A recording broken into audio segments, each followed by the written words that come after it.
দেখেন আমার আগের ভিডিওতে দেখেছেন আমরা যে মাছ ধরছিলাম, ওখানে একটা বড় শোল মাছও ধরা হয়েছিল।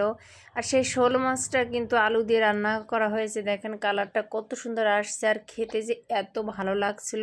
আলু দেওয়া হয়েছিল, আর এদিকে তো করলা ভাজা, আর শোল মাছের ভিতরে আলু এবং কিছু পুঁই শাকের আগা দেওয়া হয়েছিল। এদিকে আবার চলে আসলাম, দেখেন এই যে গরুর পা রান্না করা হচ্ছে, আর এদিকে পুঁটি মাছ, এই যে ছোট ছোট করিয়ে পুঁটি বলি আমরা, এটা হচ্ছে শুকনা ভাজা হবে। আর এই করিয়ে পুঁটি কিন্তু শুকনা ভাজলে বেশি ভালো লাগে, কাটা সহ খাওয়া যায়। তরতাজা মাছ একদম আমাদের সেই পুকুর থেকে ধরা হয়েছে, আজকে প্রচণ্ড বৃষ্টি হয়েছিল সেখান থেকে। আর মাছগুলো দেখে লোভ সামলানো গেল না। এরপরে দেখেন আমার ভাই কাউরে কাটতে দিল না, সে একাই নিয়ে আসলো আর নিজেই পরিষ্কার করে একদম নিজেই তৈরি করে, যে এখন আমরা রান্না করতেছি।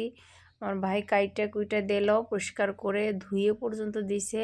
আর আমি এখানে চুলায় রান্না করতেছিলাম। সেই সুন্দর একটা পাখির গোশ, কি পাখি সেটা তো বলা যাবে না, পাখির গোশ খাওয়া হবে। তারপর আবার চলে আসলাম পিঠায়। আজকে আমরা পিঠাও তৈরি করব। আর সেই পিঠা হচ্ছে কি পিঠা, সেই পিঠা বানাইতে হলে কিন্তু এরকম প্রথমে চাউল ভালোভাবে কড়াইতে বা হাঁড়িতে এরকম উষে নিতে হবে, যাতে ভিজা অংশটা না থাকে। চাউলের গুঁড়া একদম ঝুরঝুরি হয়ে যাবে, তখন নামিয়ে নিতে হবে। আর আমরা এই পিঠাটা তৈরি করতে গেলে আমাদের চাউলের গুঁড়াই এরকমভাবে দিয়ে তারপর উছতে হয়। আর এদিকে যে তালটা দেখতেছেন, এই যে তাল, আজ 1 বছরের তাল ফ্রিজে আমি সব বের করে নিয়েছি। বলছে আর 1 বছরের তাল রাখবো না, এখন তালের সিজন, এই জন্য সব তাল বের করেছি। আর তাল দিয়ে আমরা একটা পিঠা তৈরি করব। আর পিঠাটা হচ্ছে তালের চুই পিঠা।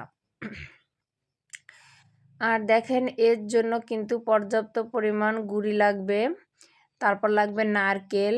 এই যে নারকেল, 2টা নারকেল দিয়ে আমরা পিঠাটা তৈরি করতেছি। দেখেন এই তালের ভিতর একটু জিরার গুঁড়ি, তারপর গরম মশলার গুঁড়ি দিলাম, চিনি দিচ্ছি, লবণ দিচ্ছি, আর এই তালের ভিতর নারকেল দিয়ে দিলাম। এই সমস্ত নারকেল সমস্ত গুঁড়ি দিয়ে এই যে আমরা পিঠাটা তৈরি করতেছি। দেখেন সন্ধ্যার সময় আজকে আমরা পিঠা তৈরি করতেছি, আমরা 3 বোন মিলে।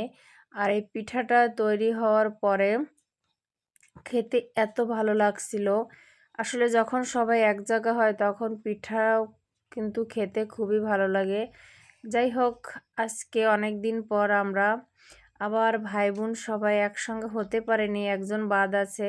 তারপরে আমরা পিঠা খাওয়ার শুরু করে দিয়েছি। যখন বৃষ্টি হচ্ছে তাহলে বসে তো থাকা যাবে না, এই জন্য আমরা পিঠা খেতে চলে এসেছি। আর আমরা কয়েক বোন মিলে পিঠা তৈরি করতেছি। ইনশাল্লাহ আপনারা সবাই পাশে থাকবেন, আমিও পাশে থাকব। ভিডিওটি সম্পূর্ণ দেখার চেষ্টা করবেন, কেউ স্কিপ করবেন না। দেখতে মন চায় দেখবেন না, কিন্তু ফুল ভিডিওটি দেখবেন। আর এই যে পিঠা দেখেন সেদ্ধ হয়ে গেছে, তারপর এখন খেতে হচ্ছে। দেখেন কি টেস্ট, কি মজা। ভালো থাকবেন সবাই।